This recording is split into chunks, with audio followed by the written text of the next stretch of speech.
পরিবারের সবার জন্য আজকে ঈদ শপিং করতে বের হয়েছি। বলতে পারো এটা একদম শেষ মুহূর্তের কেনাকাটা। কুরবানি ঈদের শপিং নিয়ে কোনো রকমের মাথা ব্যথা আমার একদমই ছিল না। এই ঈদে তো আমি নিজের জন্য কোনো জামা কাপড় কিনিনি, কিন্তু রোজার ঈদে বাড়ির সবার জন্য শপিং করে দিলাম। আর কুরবানি ঈদে কাউকে কিছুই দিব না, নিজের মনের মধ্যে কেমন যেন একটা লাগতেছিল। তাই আর কি ফাইনালি বের হয়ে পড়লাম একদম শেষ সময়ে ঈদ শপিং করতে বাড়ির সবার জন্য। বাজেট যদিও একটু কম, এবার 10,000 টাকা বাজেট করছি, দেখা যাক এটাতে হয় কিনা। গত রোজার ঈদে আমার সব আত্মীয় স্বজন ফুল ফ্যামিলির জন্য শপিং করে দিতে পারছিলাম আলহামদুলিল্লাহ। গত ঈদে প্রায় লাখ টাকার উপরে শপিংই করছি। তবে এবার ভাবতেছিলাম কুরবানি ঈদে শপিং একদমই করব না। তবে ঈদের একদিন আগে বের হয়ে পড়লাম। আমাদের এই ছোট্ট শহরে এত জ্যাম আমি কখনো দেখিনি। আমার মতো সবাই এই লাস্ট মোমেন্টে শপিং করতে বের হয়েছে। প্রথমে আসলাম আমার শাশুড়ি আম্মুর জন্য আর আমার আম্মুর জন্য 3 পিস কিনতে। ঈদের বাকি আর একদিন, এই সময় তো আনস্টিচ ড্রেস চাইলেও কিনতে পারবো না, দর্জি এখন সেলাই করে দিবে না। তাই রেডিমেড সেলাই করা ড্রেস খুঁজতেছি যাতে দুই আম্মু পরতে পারে ঈদের দিনে। আজকে আমার শ্বশুর শাশুড়ি, আমার আব্বু আম্মু, আমার হাজবেন্ড সবার জন্যই শপিং করব। পিঙ্ক কালারের কিউট ড্রেসটা আমার এক দেখাতে পছন্দ হয়ে গেছে, এটা আমি আমার শাশুড়ি আম্মুর জন্য নিয়ে নিলাম। আমি একদমই সময় নষ্ট করব না, শুধু কয়েকটা দেখবো, তার মধ্যে একটা পছন্দ করব।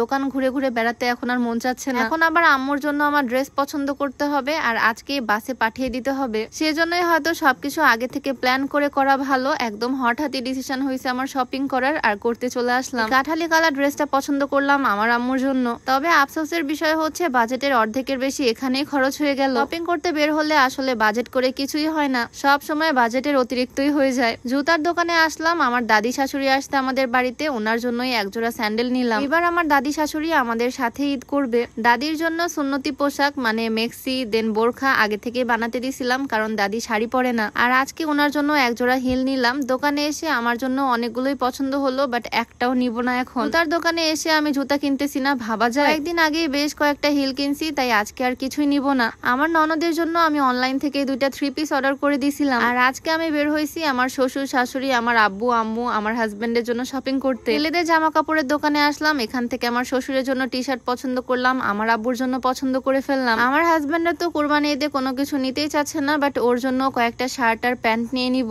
ভিডিওর মাঝখানে তোমাদেরকে একটু বলতে চাই, তোমরা যারা ওজন কমাতে চাও, চিকন হতে চাও, তোমরা চাইলে এই স্লিমিং হার্বাল টিটা ট্রাই করতে পারো। এটা সম্পূর্ণ প্রাকৃতিক উপাদান দিয়ে তৈরি হয়, কোনো রকমের সাইড ইফেক্টের ভয় নাই। এটা খেলে ওজন কমানোর পাশাপাশি গ্যাস্ট্রিকের সমস্যাটাও কিন্তু দূর করবে। এটা তোমরা বিউটি বাই লিম ফেসবুক পেজ থেকে পেয়ে যাবা। পেজটা আমার ডেসক্রিপশনে মেনশন করে দেওয়া থাকবে, নাম্বারটা উপরে দিয়ে দেওয়া থাকবে। এদিকে শ্বশুরের ছেলের জন্য অনেকগুলো শার্ট আমি পছন্দ করলাম, একটার পর একটা সে ট্রায়াল দিচ্ছে। মেয়ে মানুষের শপিং করতে দেরি লাগে সেটা জানতাম, বাট ছেলেদেরও যে এত সময় লাগে, একটার পর একটা সে দোকানের মধ্যে ট্রায়াল দিয়ে দিয়ে দেখতেছে, আর এদিকে আমি বসে বসে বোর হচ্ছি। বাজারে গিয়ে আমার সবচেয়ে বেশি সময় লাগছে এই দোকানটাতে। অবশেষে আমার আব্বু, আমার শ্বশুর আব্বু আর শ্বশুরের ছেলের জন্য এতগুলো শপিং করে ফেললাম। আজকে বাজারে এত পরিমাণে ভিড়, আমার তো মনে হচ্ছে কুরবানি ঈদের শপিং এ সবাই ঈদের আগের দিনই বের হয়েছে। এত তাড়াহুড়ার মধ্যে কেনাকাটা আমি কখনোই করিনি। রোজার ঈদেও ম্যাক্সিমাম সময় আমার 10 রোজার মধ্যেই শপিং কমপ্লিট হয়ে যায়। 2 দিন আগে এই দোকান থেকে 2টা ব্যাগ পছন্দ করছিলাম, সেগুলো আজ কিনে ফেললাম। আর এত শপিং নিয়ে আমি তো নড়তেই পারতেছি না।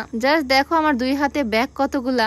এতগুলো ব্যাগ নিয়ে আমি আবার চলে আসলাম সোনার দোকানে, মানে জুয়েলার্স এর দোকানে। ব্যাগের তো ছড়াছড়ি, 4টা মানুষের সিট আমার ব্যাগই দখল করে বসে আছে। এখানে আমার সোনার পায়েলটা রিপেয়ার করতে দেওয়া ছিল, এটাই নিতে আসলাম। নতুন কোনো গয়না আজ নিব না। বের হয়েছিলাম বিকাল বেলা, বাট এত শপিং কমপ্লিট করতে সন্ধ্যাই হয়ে গেল। যাই হোক, ঈদের প্রিপারেশন ফাইনালি কমপ্লিট। ঈদের এই গিফট গুলো পেয়ে তো আমার আব্বু আম্মু খুবই খুশি হয়ে যাবে, আর বাবা মায়েদের খুশিতেই আমাদের খুশি। যাই হোক, আজকের ভিডিওটা এখানেই শেষ করছি। সবাই ভালো থাকো, আমাদের জন্য দোয়া করো। সবাইকে আল্লাহ হাফেজ।